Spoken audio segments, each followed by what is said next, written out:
Morning everyone. আমরা এখন চলে এসেছি কলকাতা স্টেশনে। আজকে হচ্ছে মার্চ মাসের 16 তারিখ, সোমবার।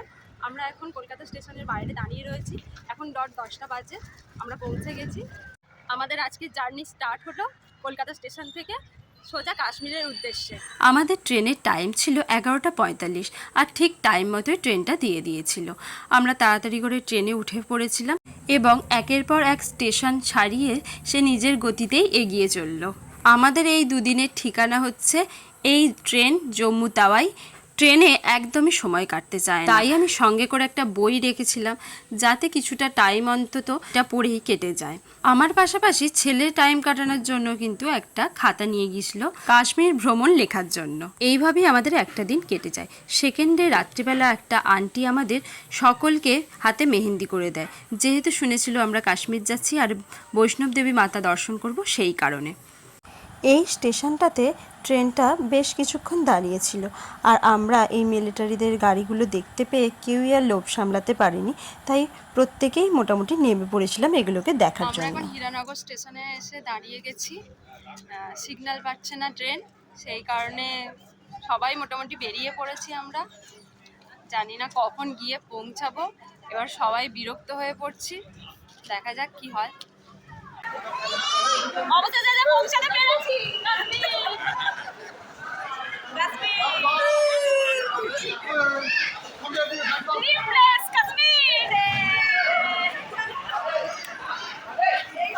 আমরা এখন জম্মু রেলওয়ে স্টেশনের বাইরে দাঁড়িয়ে রয়েছি, আর এই যে আমাদের গাড়ি আমাদেরকে পিক করতে এসেছে।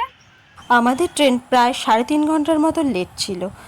অনেক প্রতীক্ষার পরে সকলে আমরা এসে জম্মু স্টেশনে পৌঁছেছি এবং গাড়ি আমাদের ছেড়ে দিয়েছে, অলরেডি রওনাও দিয়ে দিয়েছি।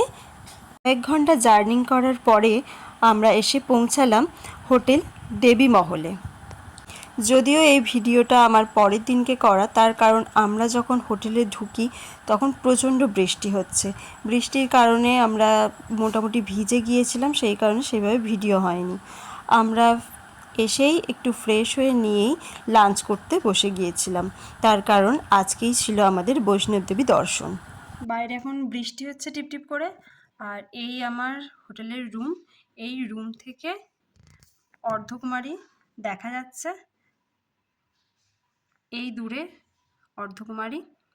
ওয়েদারটা আর একটু পরিষ্কার থাকলে আরও ভালোভাবে দেখা যেত, বাট পুরো ফগি ওয়েদার, যার কারণে কিচ্ছুই দেখা যাচ্ছে না সেইভাবে। এখন সন্ধে হয়ে গেছে, আমরা এখন নিচে যাচ্ছি একটু স্ন্যাক্স খেতে, এরপরে আমরা বেরিয়ে যাব। ডিনার সেরে রেডি হয়ে গিয়ে প্রথমে চলে গিয়েছিলাম পার্চি কাটতে।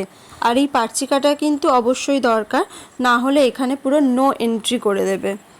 মায়ের নাম করতে করতে আমরা সকলেই আমাদের যাত্রা শুরু করলাম, কিন্তু বৃষ্টি তো আমাদের পিছন ছাড়ছেই না, জানি না কি হবে। আমরা সবাই কিছুটা রাস্তায় এসে দাঁড়িয়ে গেছি। কাকু কাকু খালি বলছে, শিল্পা ভিডিও করছে না। নাও কাকুকে নাও, এদিকে তাকাও, দাদাকে আগে নিয়ে নাও। আচ্ছা ঠিক আছে, আমরাই চরণ পাদুকা টপকালা। আমরা এখন মাতাজির চরণ পাদুকা দর্শন করে ডানাতে কাটুয়া শহরের ভিউ দেখছি, এবং আমাদের সঙ্গে শিল্পা ভালোই সহযোগিতা করছে ছবিটা তুলছি ভিউটা দেখানোর জন্য। ঠিক আছে। আমরা এখন এসে পৌঁছেছি অর্ধকুমারীতে, আর ঘড়ির কাঁটায় তখন ঠিক 1:30 বাজে। এত দূর রাস্তা হাঁটার পর আমরা ভেবেছিলাম যে মায়ের কাছে গিয়ে একটু রেস্ট নেব। কিলোমিটার হেঁটে আসার পরে আমরা অবশেষে অর্ধকুমারীতে এসে পৌঁছেছি। ওই রয়েছে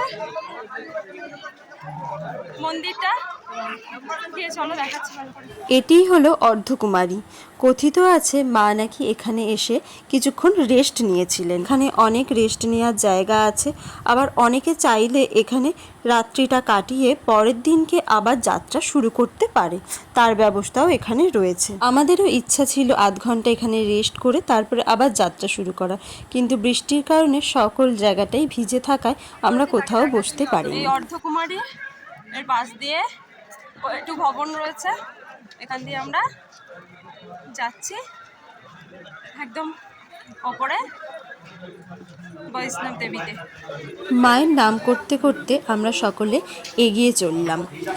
অনেক রাস্তার হাঁটার পরে আমরা দেখতে পেলাম বেশ কিছুজন আসছে ওপর থেকে পুজো করিয়ে নিয়ে মন্দির থেকে। এরা নিচে নামছে আর এই প্রদীপটা জ্বালিয়ে নিয়ে যাচ্ছে, তার কারণ কাল ছিল নবরাত্রি।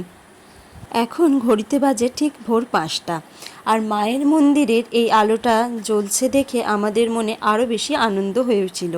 ভেবেছিলাম হয়তো এসেই গেছি। আরও 5 কিলোমিটার পথ হাঁটার পরেই আমরা মেন মন্দিরের কাছাকাছি এসে পৌঁছালাম। আমরা প্রায় পৌঁছে গেছি খুব কাছাকাছি মা বৈষ্ণব দেবীকে দর্শনের জন্য। জানি না যদি আর কত দূর, তবে মনে হলো যেন খুবই কাছাকাছি এসে গেছি। এবার দেখা যাক কি হয়। সারা রাত ধরে আমরা হাঁটলাম, কিন্তু বৃষ্টি সে তো আমাদের পিছন ছাড়লই না, এখনও পর্যন্ত পিছন ছাড়ছেই না, এখনও বৃষ্টি পড়েই যাচ্ছে। নবরাত্রি থাকার কারণে মন্দির প্রাঙ্গণ কিন্তু খুব সুন্দরভাবে সাজানো হয়েছে। এরপর একটা লকার নিতে হবে যেখানে সমস্ত জিনিসপত্র জমা দিতে হবে।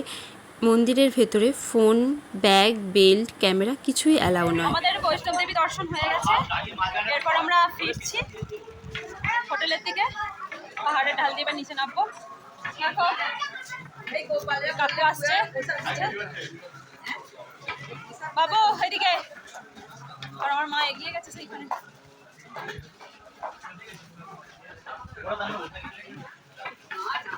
13 কিলোমিটার এখান থেকে হাঁটতে হবে, হেঁটে আবার নিচে নামবো।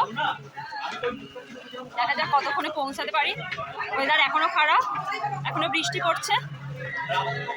মাকে দর্শন করে আমরা হোটেলের দিকে রওনা দিলাম।